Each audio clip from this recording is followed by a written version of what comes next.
Visionary fiction is all about transformation of consciousness. And helps us reach and show what the eyes can't see, but the inner soul can comprehend. It's a way to explore the lived experience of the spiritual life in a real way. Allows people to step into the story. And about our consciousness and awareness of what it is to be a human being.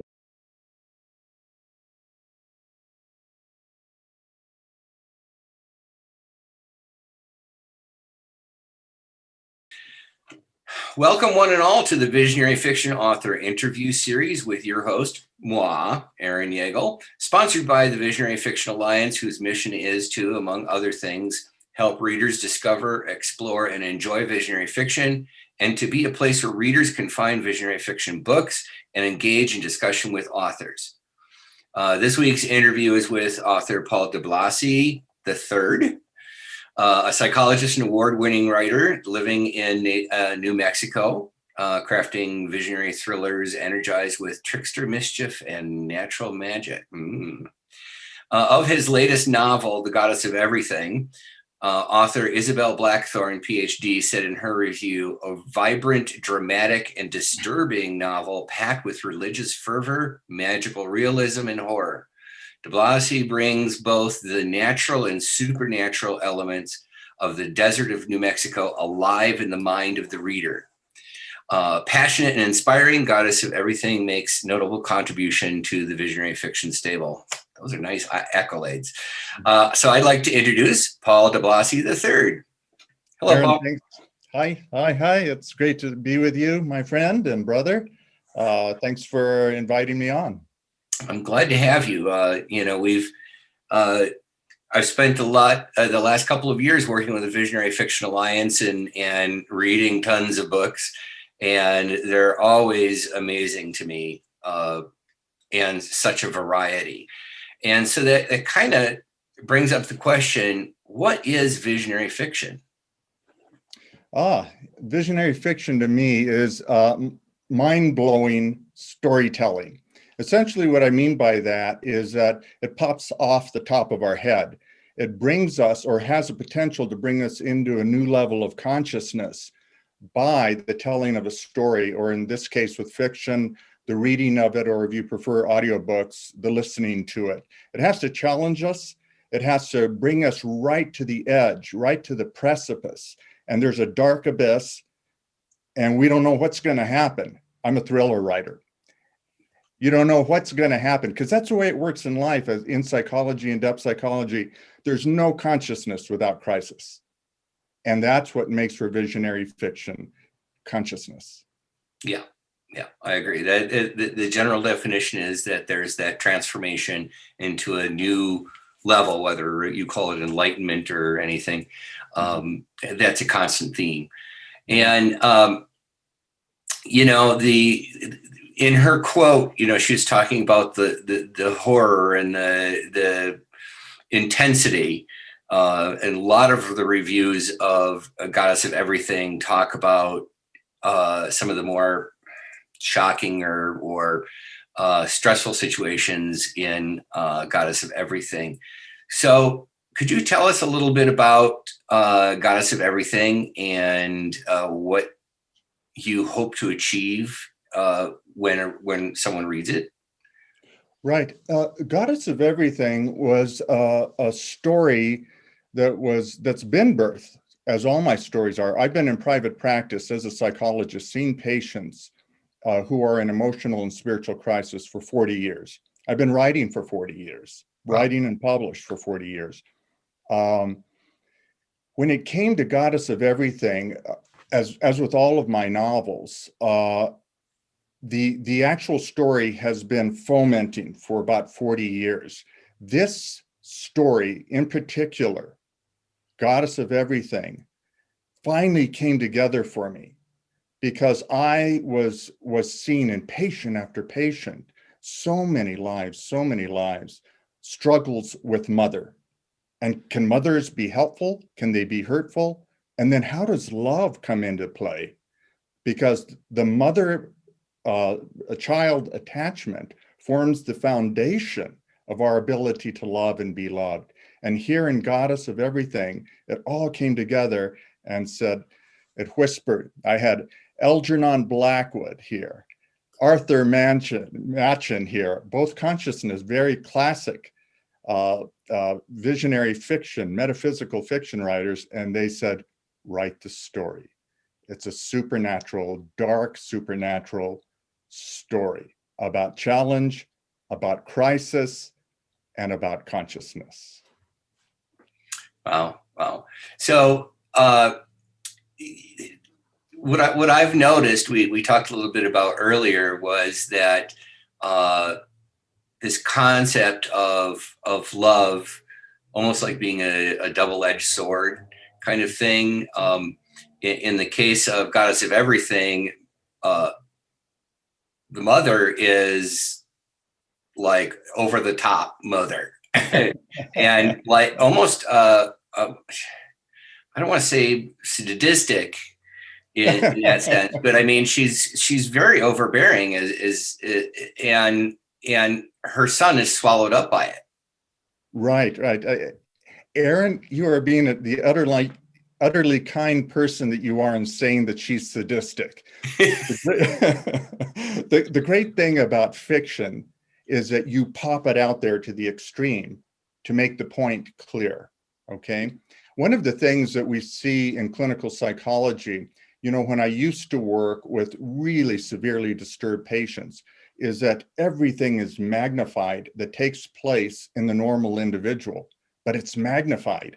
And what happens then is it enables us to see what happens among normal people, but is more nuanced, okay?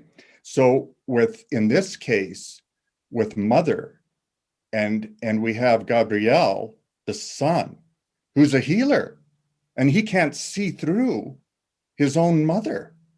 There's a challenger because he loves her. He wants to love her.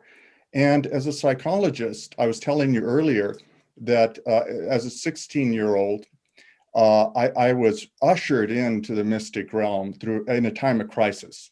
And I read Sigmund Freud's interpretation of dreams, Carl Jung, Man and His Symbols, William James, a variety of religious experiences, and meditated with Maharishi Yogi, and my mind was blown.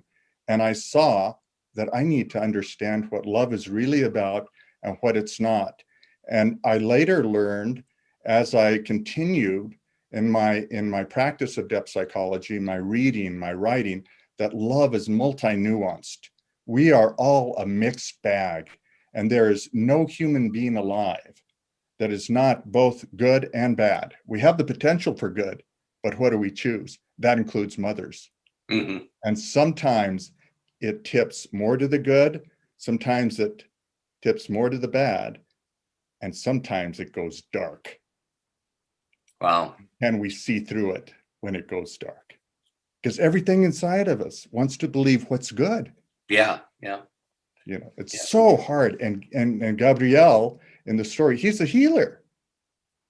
And there's one person who speaks to him, and very much in her own way. We all need that help from another person who tries to help him to understand what love is really about and what love is not about. Wow.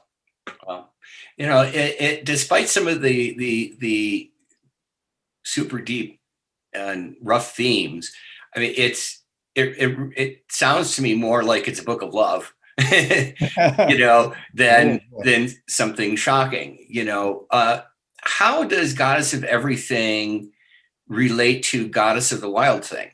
I mean, I see this connection about love here, the different forms and it takes and what we see and don't see, but they're not necessarily a part of a series, are they?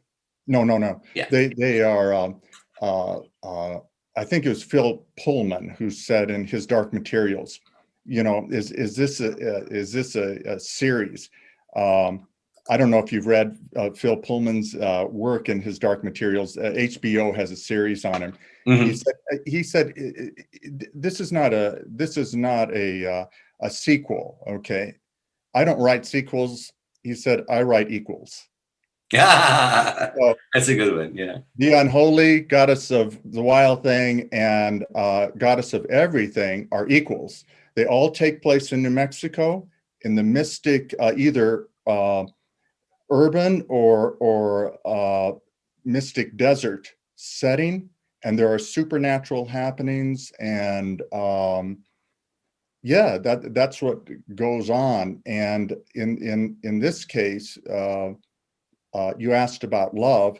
The theme of love is permeates all of them, because the theme of love comes into our lives in different ways. In the unholy, it's characterized, the primary conflict is with the dark side of religion and father, and a young curandera, a medicine woman's deep, profound crisis because her nightmares are assailing her with knowledge that she has to see but struggles to. Then we move to goddess of the wild thing, and it's about something totally different. It's about adults. And these adults are caught in what is love, and is bad love better than no love? I mean, should I just settle? At Yeah. least I've got somebody. Okay, well, it's bad love, but who cares? You know, at least I've got somebody. Right. Right. And then what happens is that magical things start happening, but it's not good magic. Ooh. It's not good magic. So she says, I need to regroup. I need to rethink this. And there's something else that needs to happen here. And it does. It helps her to understand that love is not about settling, but about discovering that love is a wild thing. Okay, then we move into goddess of everything, and it's about mother-son love, and that is an impossible predicament to see through unless, I'm not going to tell you unless what. Yeah. Right. It's impossible to see through because inherent in every love scenario is what Wilfred Bion, he's a depth psychologist, deceased. He said, all love is an emotional storm. It's inherent in the phenomena of love. It's an emotional storm that will forever rock us, change us, and make us different. Okay? Now, what does different mean? And here, a son has to decide, what does different mean for me? Because as is a theme, he has a spirit guide that comes to him throughout the novel.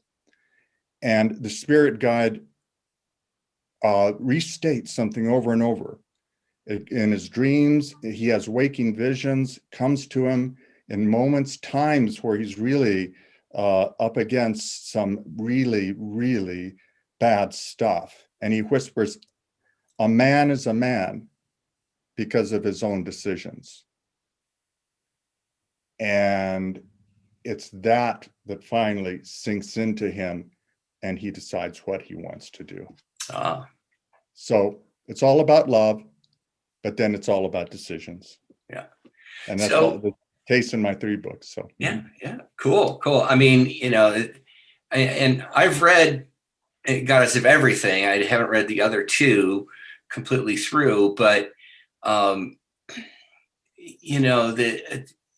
your writing is so amazing, and it's for example, in Rosamundi by Gerald Stanek, a lot of people had a challenge getting into it because of regular shifts of point of view, between characters, and some people are like, I can't get into this. But from the moment you sent me Goddess of Everything, I was like, Jum, didn't take long to read that one. I was like, oh. And I know in some of our other conversations that, and from what you said about your past, you're very spiritually connected. And so you have these visionary books surrounding a very specific, intense topic, love. And that seems very connected. So what I was trying to say is that the reading was easy because it felt like a conversation versus a tome. And when you are thinking of writing your books, do you integrate all of you in your book? Do you meditate? Do you go by intuition? Do you map them out? Mhm. What's kind of your process? Well, thank you for your wonderful thumbs up on the writing and writing style. I can, it seems like a book comes out about every 2 to 3 years. And I'm reminded of Gabriel Garcia Marquez, to get into my process a little bit, one of the fathers of magical realism. And he said, it takes me 2 years, he said, to write 200 pages. 2 years and 20,000 cigarettes to write 200 pages that I'm ready to ship off to my editor. And that's about it for me. And then he said, and then the royalties that I make don't even pay for my cigarettes. He said, but it takes about 2 years, and then I go through my editors, developmental, copy, final proof, editing, and then I've done just editing and rewrites myself, incredible amount to get those 200 pages. And my process is always an intuitive process. It starts with a vision, okay? And the vision was the front cover of Goddess of Everything. That flashed in my mind, okay, about 3 years ago now. And then the story started popping through. So I get the image, then I get these surges of feeling. And then I'd like to say my dreams open up, that they don't. It's my nightmares. And the nightmares come, and I know that I'm in a nightmare, and that it's been a nightmare because my wife's hand just gently touches me. And I'm done with it. She knows not to disturb me. And I'm finished. And she touches me, and my eyes are open. She says, "Are you all right?" And that's my process. Wow. So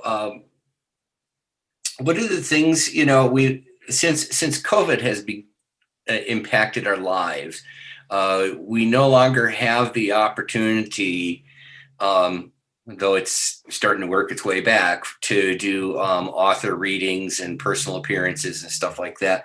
Is that something you like doing?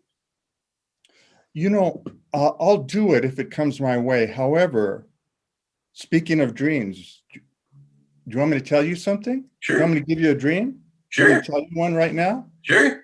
Because I think I've shared with you before that as far as writer PR and book PR, public relations, I regard it as a spiritual practice.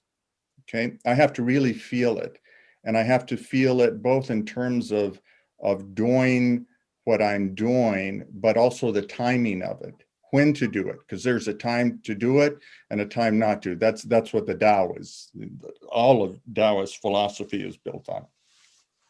And in order to stay with that, I have feelings, and then I'll have a dream. And when I used to do a lot of spiritual psychology, I'd have a book, and then I'd be speaking everywhere or doing book readings everywhere. Well, times have changed. And I thought, oh my gosh, can this be right? Times have changed. And I had this dream. And this incredible deity appeared. And his name was Technos. Hmm. And he went like this. And he didn't have a wing, because I've had winged creatures, which we refer to as angels, right? That's a religious reference. They're also spirit guides, guardians, whatever. Mm-hmm. And he was Technos, but he had this arm, and as he waved it, there were these flows of energy.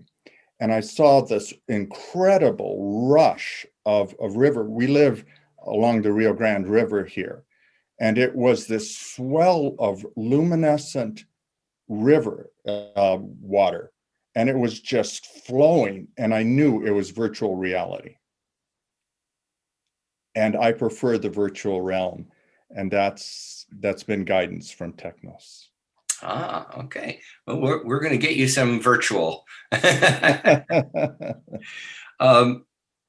So we're coming to a close. Do you have a thought, a vision for the next one? I do. Oh My gosh, you took me by surprise. I'm already on it. I'm writing it. Oh, geez, good. And this will be a series. Okay. Oh, so this one's going to be a series. Yes, and it's entitled. I have the series is called Seer. Okay, and the first novel is The Case of the Man Who Lost His Soul. Okay, and this is about a transpersonal psychologist living in Santa Fe, and his practice is there.